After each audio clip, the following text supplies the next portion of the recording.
Bonjour Alain Bosetti. Bonjour. Vous êtes président de Place des réseaux. Vous qui connaissez très bien les réseaux, pouvez-vous nous dire quelle place ils occupent aujourd'hui en France, d'une manière générale?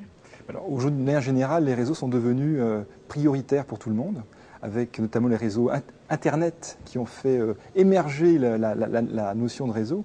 Mais aujourd'hui, pour un chef d'entreprise, par exemple, travailler en réseau, c'est souvent générer entre 25 et 50% de son chiffre d'affaires pour une entreprise de taille moyenne. Et puis travailler en réseau, c'est également rompre l'isolement, quelle que soit sa fonction, soit salarié, directeur commercial, chef d'entreprise, rompre l'isolement, partager des bonnes pratiques et puis progresser.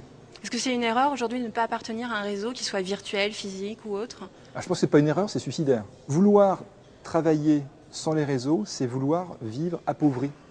C'est-à-dire qu'on se prive de tellement de ressources en termes de new business, donc de nouveaux clients, en termes de progrès personnel, en termes d'échanges, que je dis que c'est suicidaire parce que par rapport à tous les concurrents, tous ces confrères qui vont utiliser les réseaux, qu'ils soient physiques, sur Internet, et qui vont être au service de leur entreprise ou de leur profession, eh bien, on va régresser. Donc c'est pour ça, c'est suicidaire parce que c'est régresser par rapport à ceux qui le font. Et comme de plus en plus de managers commerciaux le font, ceux qui ne le font pas restent à la traîne.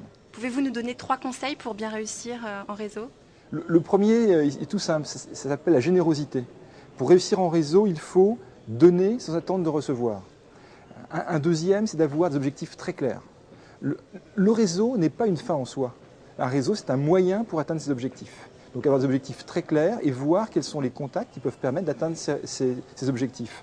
Troisièmement, j'ai créé une petite formule qui s'appelle Q3C. C'est la qualité des produits et services, la compétence professionnelle, la courtoisie et la cohérence. Ça, c'est le SMIC du networker. Si on ne respecte pas ce SMIC, on ne peut pas aller plus loin.